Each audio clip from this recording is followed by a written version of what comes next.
السلام علیکم ورحمۃ اللہ وبرکاتہ۔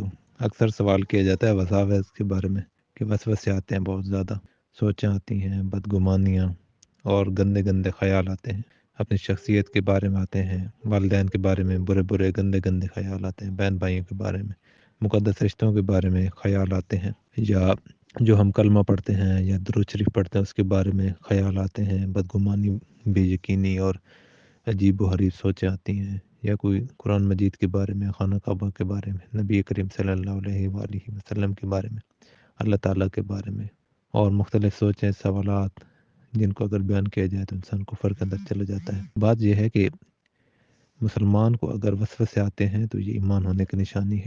نبی کریم صلی اللہ علیہ وآلہ وسلم کی بارگاہ میں ایک شخص حاضر ہوا، غیر مسلم تھا۔ اس نے کہا کہ آپ مسلمان نماز بھی پڑھتے ہو تو آپ کو سوچیں اور خیال آتے ہیں، ہمیں تو نہیں آتے۔ تو نبی کریم صلی اللہ علیہ وآلہ وسلم نے سیدنا ابو بکر صدیق رضی اللہ تعالیٰ عنہ کی طرف مسکرا کر دیکھا، جو اشارہ تھا کہ آپ جواب دیں۔ نبی کریم صلی اللہ علیہ وآلہ وسلم نے فرمایا ابو بکر تم جواب دو گے یا میں دوں؟ تو حکم دیا گیا کہ ابو بکر آپ جواب دو۔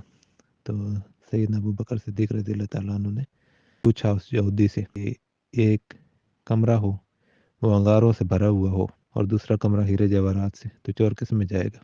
تو وہ یہودی کہنے لگا کہ لازمی بات ہے جہاں پہ ہیرے جواہرات ہوں گے۔ تو فرمایا کہ جس کمرے میں ہیرے ہوں وہاں چور جاتا ہے، تو جس دل میں ایمان ہو وہاں شیطان جان۔ یہودی کی یا مسلم کے دل میں اس نے جان کے کیا کرنا ہے جہاں پہ انگارے بھرے ہیں؟ تو بات یہ ہے کہ یہ ایمان ہونے کی نشانی ہے۔ بعض اوقات ایسا ہوتا ہے کہ انسان تنگ آ جاتا ہے، مسلسل سوچوں کی وجہ سے پریشان رہتا ہے اور چاہتا ہے کہ عبادت کے اندر حلاوت ہو، عبادت کے اندر ذائقہ ہو، عبادت کے اندر خوشی ملے، سکون سے عبادت کروں، آگے سے آگے بڑھوں، ترقی کروں روحانی طور پہ۔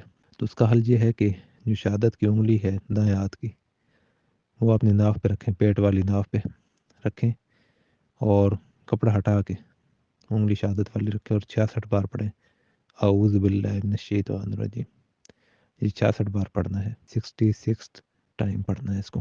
تو یہ آپ 40 دن بھی نہیں پڑھیں گے تو انشاءاللہ یہ وسوسوں کا، منفی سوچوں کا، نفسیاتی سوچوں کا، نفسیاتی ذہنی طور پہ جو عجیب و غریب گمان اور شک اور وہم کا جو مسئلہ ہوتا ہے، نفسیاتی جو مسائل ہوتے ہیں وہ انشاءاللہ ٹھیک ہو جائیں گے۔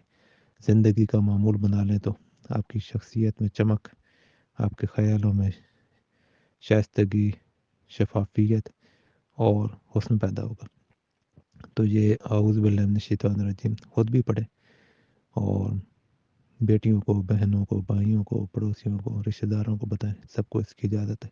اللہ تعالیٰ ہمیں اس پر عمل کرنے کی توفیق عطا فرمائے۔